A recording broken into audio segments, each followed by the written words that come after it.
Okay, in this video I'm going to see how to actually do the BT Snoop, the Bluetooth Snoop, because there is some information that is not reliable, and probably it's well good for a previous version of Android, but on my phones, which have both have I think Android 7, or maybe 1.7 or 1.8.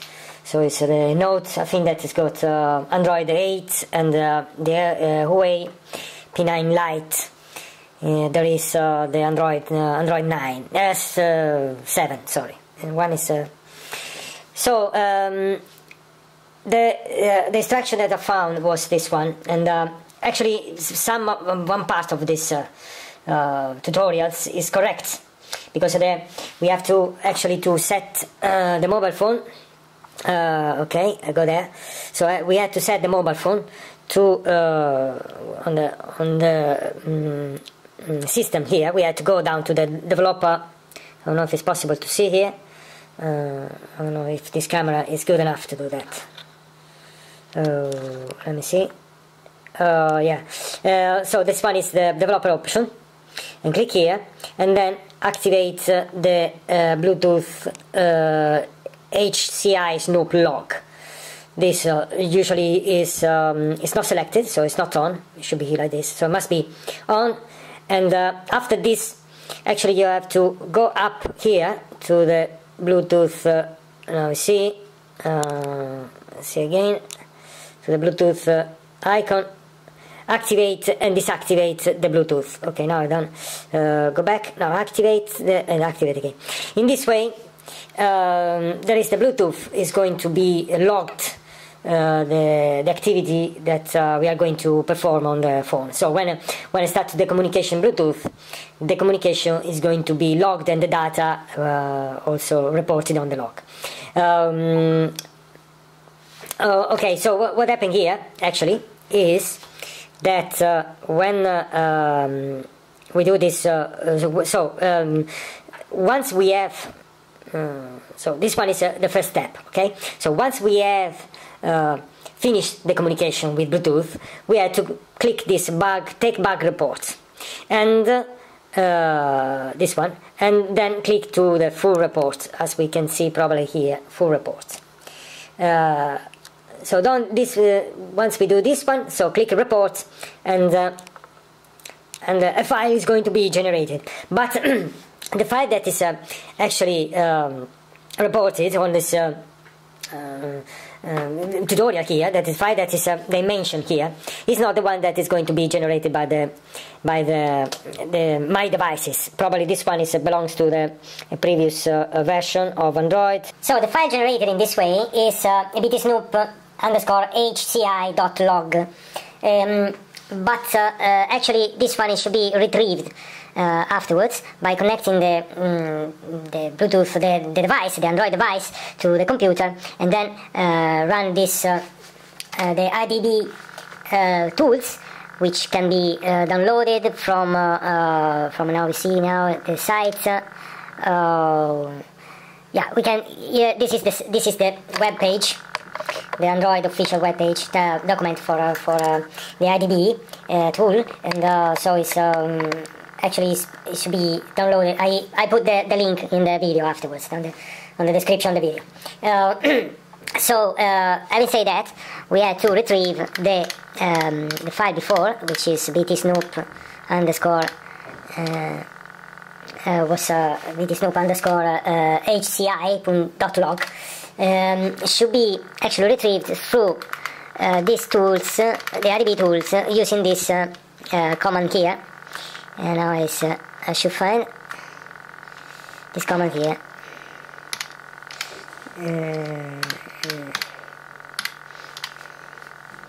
So IDB, okay, it should be IDB pool. So this is the command to use IDB pool. And there's SD cards, should be the ADB pool SD card, a little bit like the one this underneath here. It's the description. This description here should be ADB pool instead of push, pool remote SD cards and that's it. And it's going to copy all the SD card content in the directory where we run the adb command, and it's going to actually to retrieve all the content of the SD card. And in the SD card, in this content, should be also the BT Snoop underscore HCI log file. This is actually the PowerShell window. Now I'll show here, which I actually used before. And there is some, see now if it can be a little bit better. And there is a command that I used before, and yeah, it should be that one. I tried different, as we can see here. I don't know down. I tried different way in the attempt to actually to retrieve the file. If I can go faster than that actually. So this camera can do this one is. So that one is. I tried, but the point that I failed to retrieve all the. No, the SD card I was a seed to retrieve the content of the SD card, but I couldn't get the btsnoop.hci HCI log file because it wasn't generated, because it's from a certain point Android changed the rules, probably how to generate this file. So actually we had to use a different approach, and the other approach actually is working, is quite more complex. So it's still valid the all we have done before. So with you see with actually with if I can find now, it was yeah, okay, what in this video tutorial, which was the, as I said before, to activate the log and on the mobile phone is still valid process to do. But we so after we have done this one and we generated the log file through this, I do back again. So what we did before, I try to open a bit now. What we did before, it was we had to activate, right, the if I can. No, yeah, we had to activate the Bluetooth Snoop with this switch here. Then we had to go to the Bluetooth, turn it off, turn it on, and then start the communication in Bluetooth. Once we finished the communication in Bluetooth, we had to take bug report, to click this option here. If I can, I don't know if I can see now. Well, anyway. Is take bug report. Once done that one is we don't have to find the Snoop log, because we have to use another approach. Another approach which I found after long research. I found on this tutorial here, which is in Italian, and it says that try now to zoom in if I can.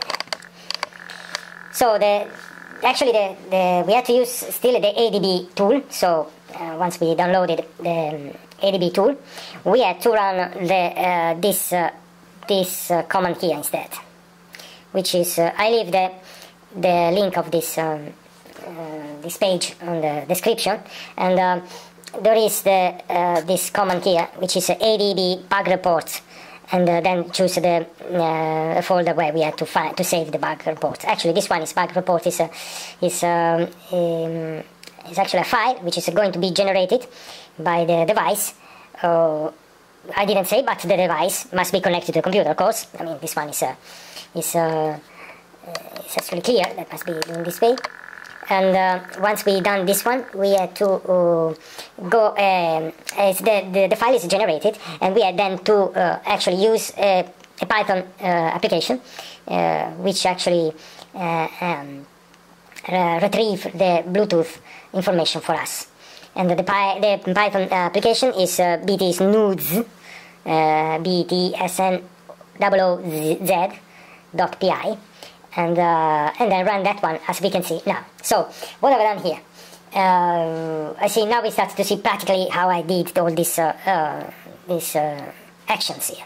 So I was first on the PowerShell, and then we try to go back again. So this one is what I've done. So as we can see here, probably if I can zoom in a little bit better, So here there is, I actually run the command idb bug report.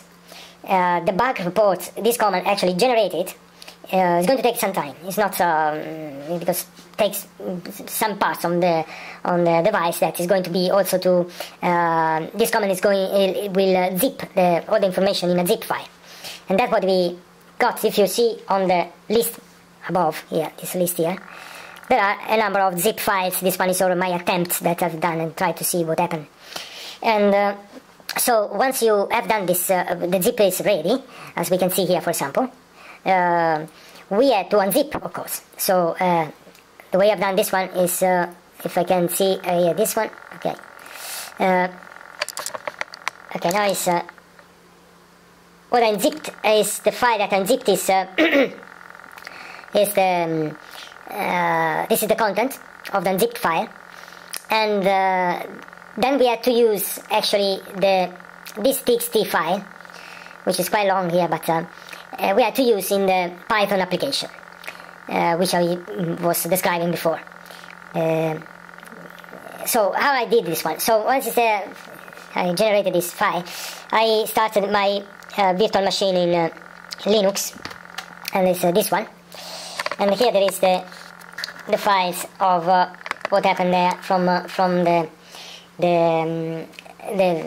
text files that I done. So what happened?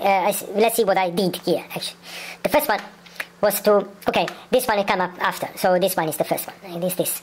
So the first one I've done is run this application with, as you can see on the probably on the try to now to move. Let me remove this one if I can.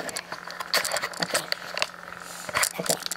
So what I've done here is actually run the BT Snoop Python application with the name of the txt file that I want to transform, and generated the BT Snoop log through this application. Actually, the log is the content of the log is what you see above, because this one is what was above is a cut of this log. It's all the information which is actually not readable at all, of course. And so we need to make this all this information readable. And in order to do that, we had to use Wireshark. Wireshark, I had to install Wireshark on Ubuntu here. In this, so I once installed Wireshark, we have to run the Wireshark in this way. So it's a Wireshark, as you can see here in this instruction here, Wireshark, BT Snoop log, etc. Now if I run this, and I do now, is that Wireshark? Try to open a bit now. Wireshark is starting, and there is a bunch of information here, as you can see up here. There's a bunch of information that actually is all the communication, the handshaking and all this stuff is until a certain point, probably there is the data actually that are actually recorded and so displayed in this way. For example, now see, this is, as you can see here, there is probably, yeah, this one was a communication of from the Bluetooth multimeter, as you can see here on down. When I move, there is voltage. See, doing better. It's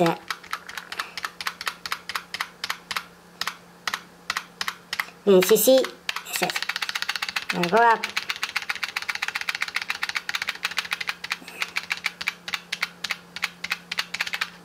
Anyway, okay, here now I have to find actually the data that was retrieved, but this is what is going, we have to look at. It's, as you can see here, there is all this information. Here there is the communication itself, and we have to go through this data in order to find the data that we want. I mean, the content we want and the information we like.